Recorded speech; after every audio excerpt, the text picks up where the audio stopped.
a better Nigeria? Is it a myth or do we keep hoping? Nigeria is a highly religious country.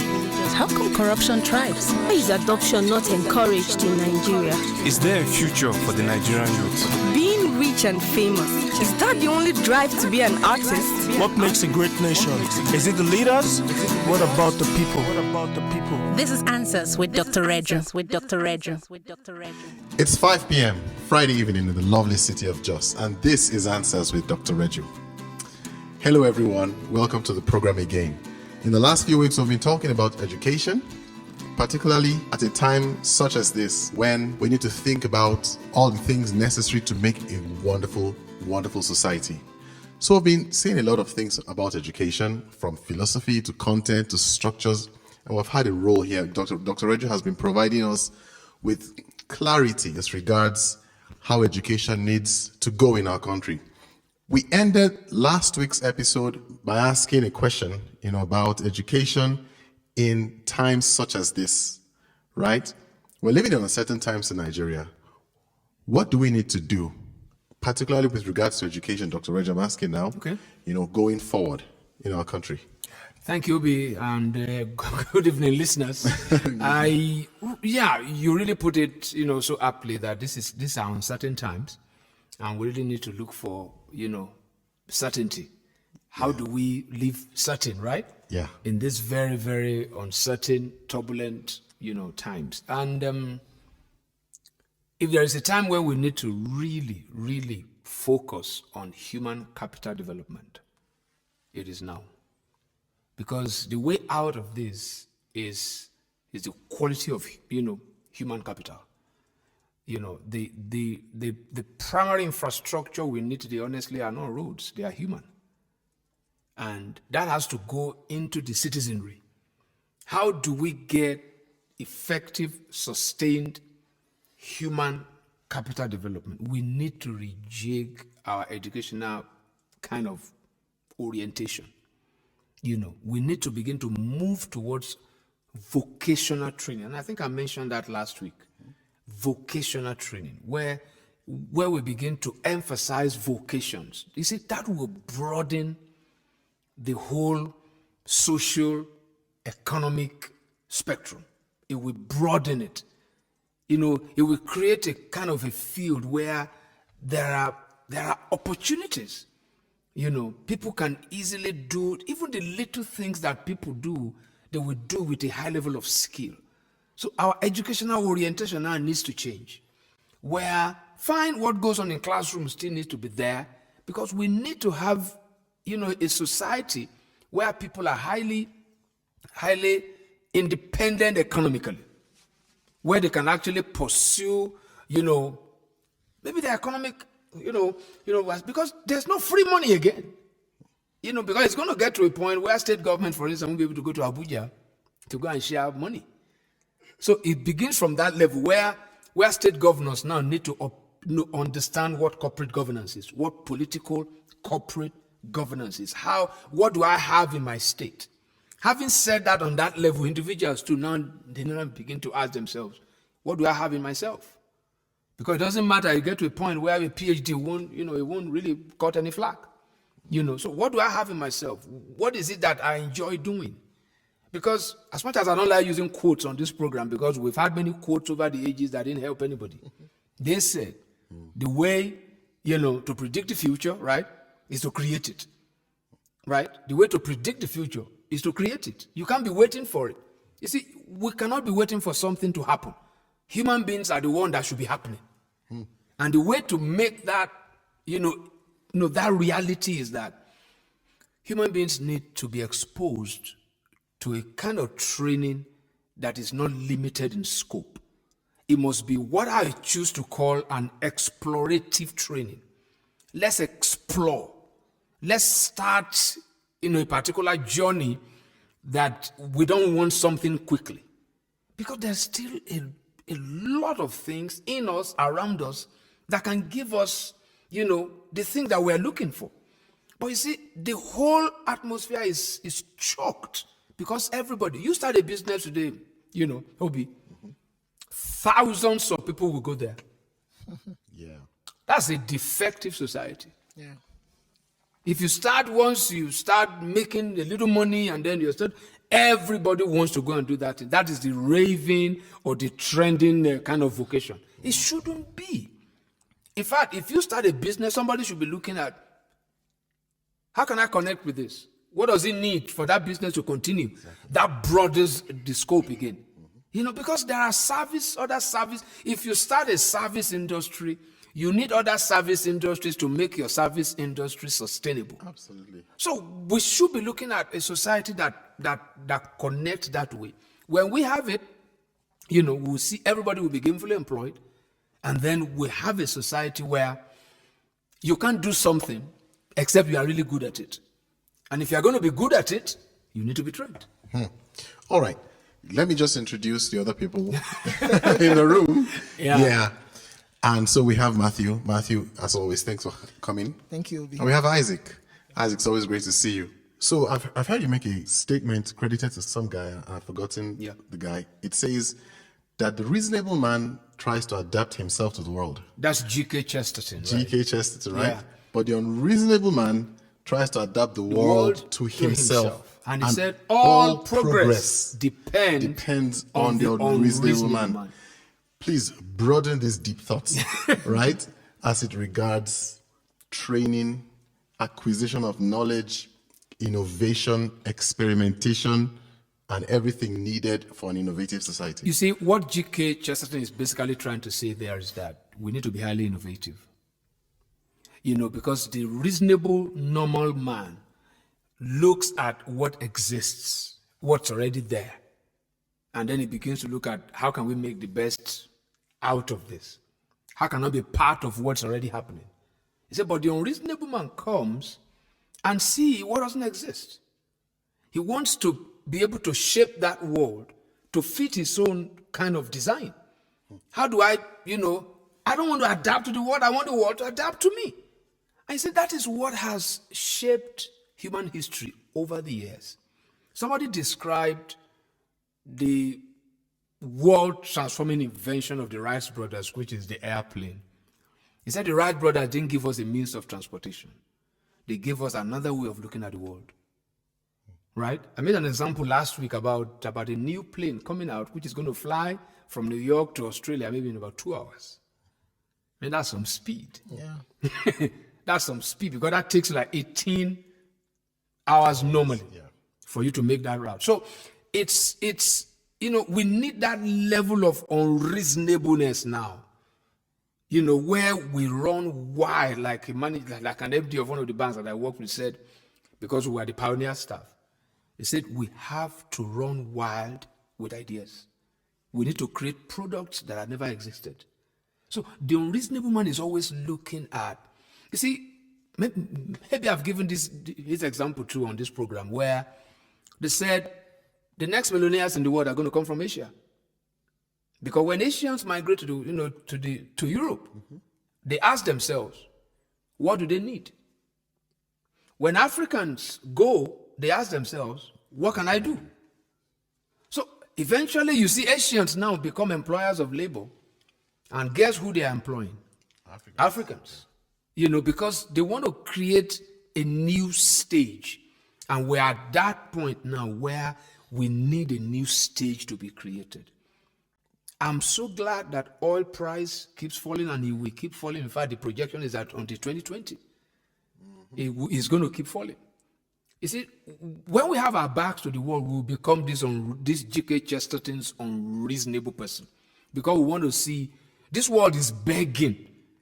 It's begging for those who will be unreasonable enough to want to adapt to themselves. So we must become highly innovative.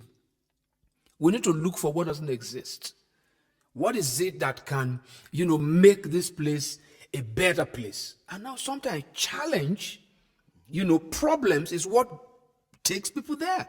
So that kind of ambiguous situation, people see it as a stress sometimes, but unreasonable men, we see ambiguity when things get difficult. They see it as an opportunity that I can actually do something here.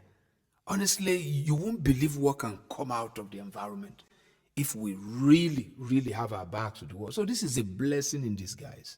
And where we begin that particular journey is the way we tune people's minds. Is the way we tune people's minds. And what is that? That's education. So our education needs, let's remove the limitations, right? Let's see value in every mode of training. From teaching a young boy, a young girl house chores, a multinational company can come out of that. I asked a guy who just moved into this town, what do you do? He said, I'm an environmentalist. I'm an environmental consultant. So that's huge. What do you do? He cleans floors. He empties trash for companies. He mentioned the names of companies that are already, this guy has been here for, few months, or maybe about 11 months, thereabout. He mentioned the name of the clients that he already has, and I was shocked. So who was doing that for them before this guy came? He emptied trash. That's all he said. And he calls himself with that huge name, environmental consultant. And that's not just ordinary packaging. That's not. Because we have this mantra, just package it. Yeah, that guy empties trash. He cleans floors. He said, you want to move into a new house, he'll come and help you clean. Yeah. You want to clean your house that you live in, he'll come and help you clean. I said, man, that's how to do it. You see, because they get into a city and look at what they don't have. Absolutely. Well, Dr. Reggie, but you know very well that these ideas are really good, but the kind of environment we find ourselves, what I would say our elders actually propagate is this certificate-based, form of education. And I don't know, how, in your opinion, do you think this is going to go side by side, the conventional way of doing things? There's nothing wrong with certificates, right? There's nothing wrong with certificates. Nothing, absolutely. For you to train and get certified. But let's look at it now. To be certified is not paper. Yeah. You have to be tried on the skill that you claim to have acquired. Right? I remember in those days, I do interviews. I remember a particular interview session that I did for a group of secretaries that were coming to work in a bank. And I told them, maybe I've told the story here. Again, I said, really, we're not really looking for a secretary. We're really looking for a magician. And the lady said, really? I said, yes, because we know, number one, you don't have a schedule of duty. You will have to create it yourself. You're going to be the secretary of the MG, the GM. You are going to create your schedule of duty by yourself, right? And that schedule of duty must be so loose that it can, it's highly adaptive. So there's nothing, Matthew, wrong with certificates. But let's look at what it means. It is to be certified. So that someone can ascertain. Absolutely. Okay. So when you come with your certification, we now want to verify. And the verification is not writing to your university whether you did that course. We want to try you. We want to test you based on the skill you said you have acquired. That's what we need to change. Right? That's what we need to change. So you don't come because, especially, professional disciplines that are, task-oriented. You can't say you're a lawyer and then just because you have a certificate, let's see you in court, right? Let's give you an assignment. So number one, the way we appraise people for positions need to change. When that changes, it will affect the production line where we produce the human, capital. It will affect it because it's no longer, by CGP or whether you have a 2-1 or because you can have a 2-1, you can have a first class, and when we get on the job, somebody who has a third class might be better than you. So when at the point of engagement, the demands we have upped the ante, we have a ripple effect. You get my point? We will have a ripple effect. So regardless of what our fathers did, what the older generation did, worked for their time. Because even then, it wasn't just about the paper qualification. But right now, it's just the paper. And anybody can say any kind of, because we employ people based on, I know you, I don't know you. They call it man, no man in Nigeria, right? So it's a new orientation. Because, and we will get there. This problem that we are trying to address, it will get us there, because if you must do anything now, honestly, you must come good. I'd like us to talk about another form of education, which is called apprenticeship. Apprenticeship. Yes. Fantastic. Particularly now that we're talking about a lot of skill-based, education, things that you can do. Yeah. It seems to have been a lost art or a lost trade or a lost activity. Yeah. The fact that I want to learn this thing. So let me go and look for someone who knows it. And give apprentice myself exactly to them. So there is the apprentice and there's the trainer. The trainer, Yeah. exactly. Yeah. Give us some clarification on what to do to get back there. Those kind of things are not things you legislate. They are not things you have to bring out a policy. You see, it is what the society accepts. Let's take tailoring. If you, in those days, if you say that you are a tailor, the next thing you want to say is that you were trained maybe in France. That says a lot. Because the value that you have is placed, right, on your training process. Because France, or maybe Italy, if you say you are a shoemaker trained in Italy, we know that Italy has a reputation, maybe for fashion, for shoes, and all those kind of things. So when you say that, people already know, people already have an expectation. But today somebody says, "Taylor, we don't even care who trained the guy. What kind of, orientation? Where is it coming from?" It's just that the person has a machine there. So we must begin to make those demands again. When we do that, people will now begin to value being an apprentice. Who trained you? Where did you come from? And in most cases, sometimes when they see your work, they also ask the question, wow, where did you train under so? So those things need to be valued again. And it's not, like I said, we won't legislate it. But you see, we live in a society now where we take all kinds of things. We accept all kinds. We have lost excellence. We no longer demand it. And there is no pressure on people. So, it's something that, for those listening to me there who is a tailor, who is a bricklayer, who is whatever, and you have some people who really, there's even a particular village, around here, that they are very good artisans. And I listened to the story that in that village there are many, foreigners that came who are artisans who actually trained them. In fact, the name of the village is Miango. They said in Miango you have a lot of very good plumbers. Masons. Yeah. They do the work well. It's not because they were born in Miango. It's not what they eat. They were exposed. They were exposed to some skill, to some people who are very skillful in those things, and they submitted themselves to them. And it's not now it's known. If you say you're a plumber and you say you are from Miango, there's a particular kind of expectation, and you can actually also determine, the kind of pricing, because I am from here. It's because of the value of training. So you can't just go and live in Miango and believe you'll be good. Or you eat Miango pepper, and then you think you'll be good.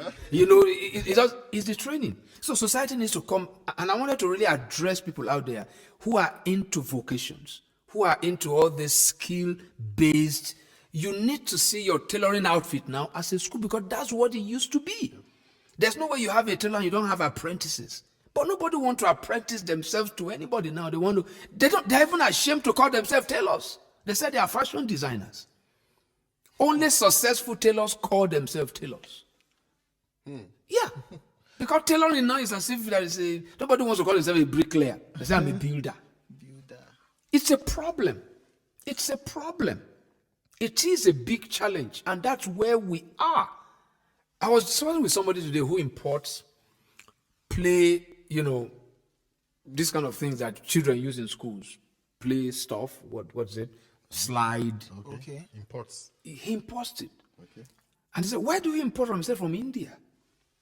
And I said, do you know at a time in this country we have Indians coming to queue in our schools, in our hospitals for jobs? Right?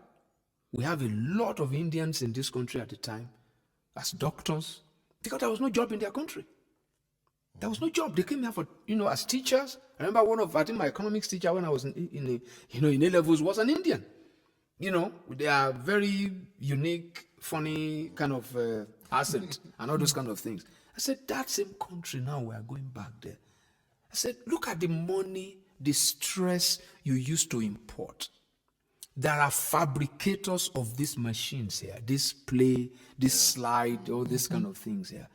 What are we doing? Because if you invest the amount of money that you are using to import these things and all the stress and all those kind of things, if you put that into production here, it will only take a while before you attain this level, this kind of standard, this kind of quality. Yeah. But we don't want to.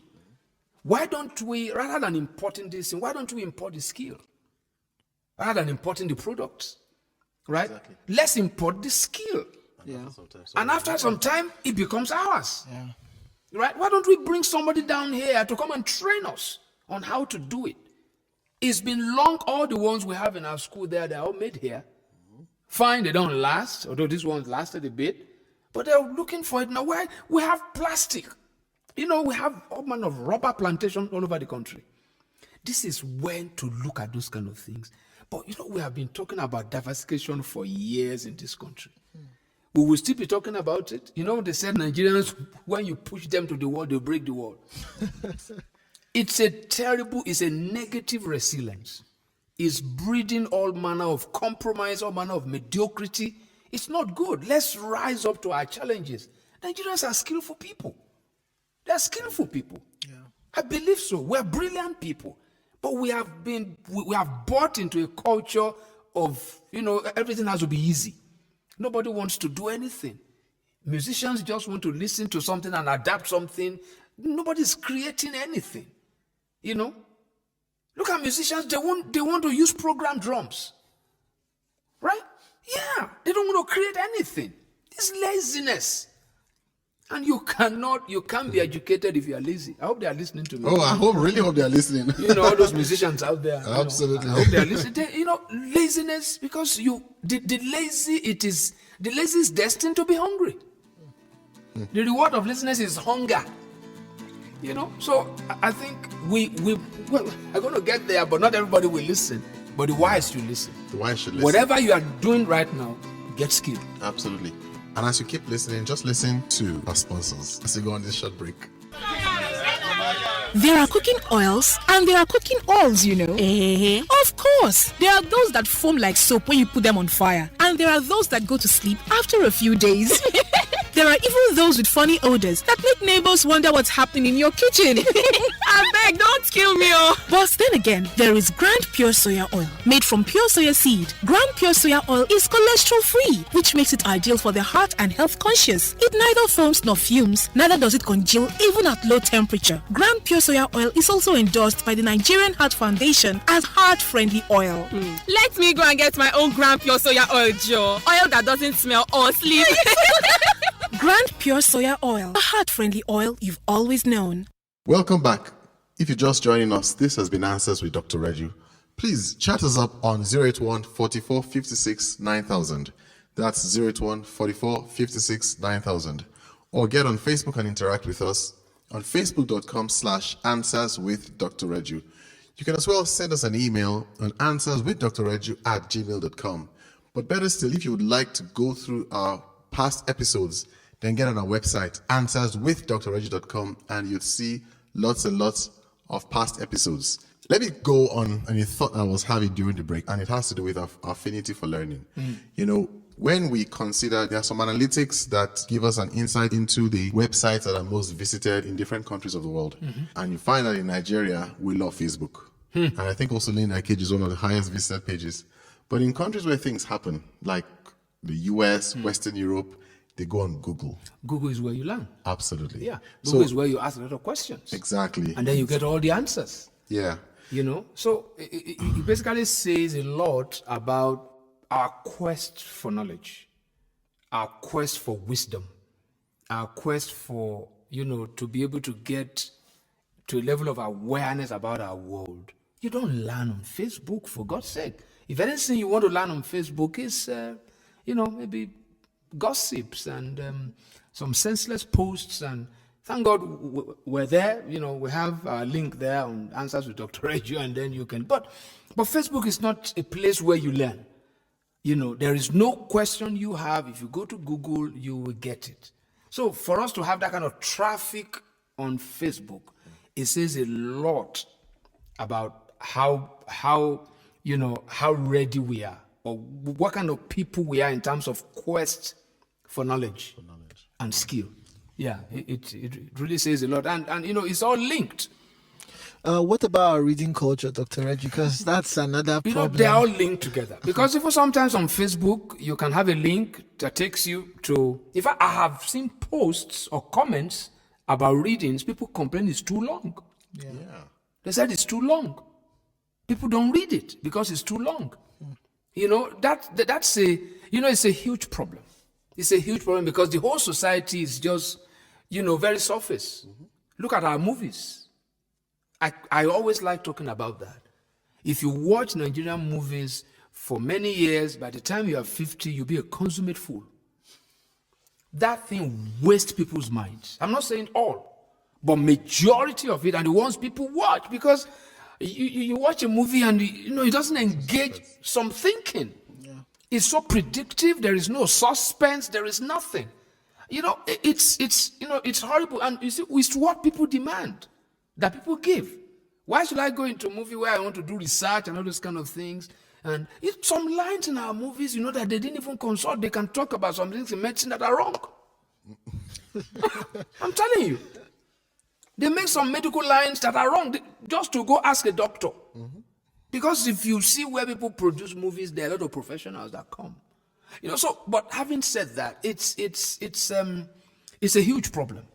And you see, when people who don't know don't get patronage, when people who don't know don't get patronage, they will be forced to learn.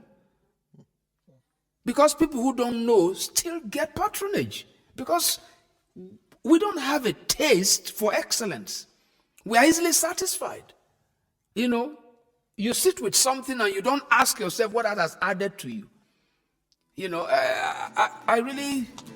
I'm really very worried about our... All right. Now we have to drop the curtains on this episode today. It's been nice hanging out with all of you. Thank you, Dr. Reju.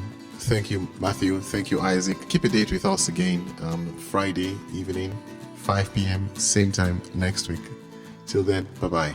Give us a call or chat us on WhatsApp on 081-4456-9000. Check out our website and interact with us on www.answerswithdrreju.com.